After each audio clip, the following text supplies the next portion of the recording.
መዝሙረ ዳዊት መዝሙር 140 አቤቱ ወደ አንተ ጮኽኩ ስማኝ፣ ወደ አንተ ስጮኽም የልመናዬን ቃል አድምጥ።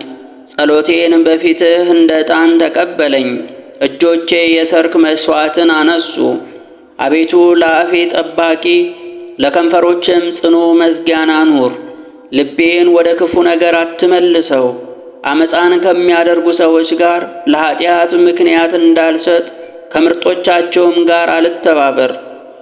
በጽድቅ ገስጸኝ፣ በምሕረትም ዝለፈኝ። የኃጢአተኛ ዘይትን ግን ራሴን አልቀባም። ዳግመኛም ጸሎቴ ይቅር እንዳትላቸው ነውና። ኃያላኖቻቸው በዓለት አጠገብ ተጣሉ፣ ተችሎኛልና ቃሌን ስሙኝ። እንደ ጓል በምድር ላይ ተሰነጣጠቁ፣ እንዲሁ አጥንቶቻቸው በሲኦል ተበተኑ። አቤቱ ጌታዬ፣ ዓይኖቼ ወደ አንተ ናቸውና በአንተ ታመንኩ። ነፍሴን አታውጣት። ከሰወሩብኝ ወጥመድ አመፃንም ከሚያደርጉ ሰዎች እንቅፋት ጠብቀኝ። እኔ ብቻዬን እስካልፍ ድረስ ኃጥአን በወጥመዳቸው ይውደቁ።